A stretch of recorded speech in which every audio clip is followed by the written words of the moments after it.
सुमन का अर्थ क्या होता है? आप जिन उपदेश ले लिया और स्मरण कर रहे हो आप, और साथ में कोई मर्यादा भी भंग कर रहे हो, तो स्मरण नहीं लगेगा आपका। कुछ पुण्यात्मा ऐसे कहते हैं जी हमने नाम भी ले रखा है, हम भक्ति भी कर रहे हैं, और फिर भी हमारे ऊपर आपत्ति आई है और भयंकर आज आ गई है। तो कहने का भाव ये है इस दास का कि उन्होंने सिमरण नहीं किया, सिमरण में मर्यादा में नहीं रहे। मर्यादा टूट जाने से ऐसी दिक्कत आ सकती है, अन्यथा नहीं आ सकती। तो सिमरण का तात्पर्य है कि परमात्मा कहते हैं दुख में सुमन सब करें, सुख में करे ना कोई। आप दुखी हो, आपको राहत मिली, सुखी हुए, कुछ दिनों के बाद आप इतने भूल जाते हो सत्संग के अभाव से, और फिर गलतियां प्रारंभ कर देते हो। लोक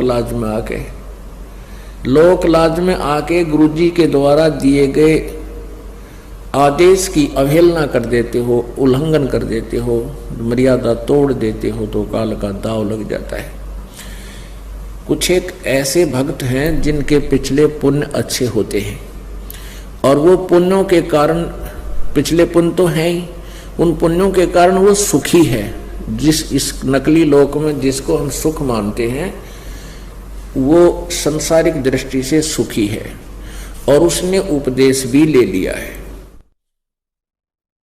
और एक ऐसा प्राणी है जिसके पूर्व जन्म के पुण्य गणे नहीं है, उस पर आपत्ति आ गई है। परमात्मा कबीर जी की शरण में यहाँ आ गया है, आने से उसने नाम लेने से लाभ शुरू हो गया है। तो कुछ दिनों के बाद उसको दुख आने बंद हो जाएंगे, क्योंकि पुण्य बढ़ जाएंगे, पाप समाप्त कर देता है परमात्मा। तो फिर वो कुछ दिनों में उस दूसरे भक्त को देखा देखी कि दूसरा भक्त है, वो भी नाम लिए हुए है, और वो भी मर्यादा तोड़ देता है, जो गुरुजी ने आदेश दे रखा है उसका उल्लंघन कर देता है, और देखता है कि उस पर कोई आपत्ति अभी आ नहीं रही। उसको देखकर वो स्वयं भी विचलित होकर के कोई मर्यादा भंग कर देता है। तो ऐसे फिर आपत्तियां फिर प्रारंभ हो जाती है। जिस व्यक्ति ने उपदेश भी ले रखा है और नाम भी खंडित कर दिया, तो उस पर अब मंत्र उसका है नहीं उसके पास। इस नाम की कमाई बिल्कुल नहीं है। जिसने बीड़ी पी ली, शराब पी ली, मांस खा लिया, या कोई आन उपासना कर ली, या लोक लाज में आके परमात्मा वाले नियम से वो वंचित हो गया, तो उसकी भक्ति नहीं चल रही, उसके पिछले पुण्य चल रही है। और वो सत्संग में भी आ जाता है, नहीं भी आता है, बीड़ी भी पीता है, एक आदमी में गुट्टी भी ला लेता है, और वो फिर भी कहता मैं संत रामपाल का शिष्य हूं। वो कह रहा है पर वो दास का शिष्य नहीं है।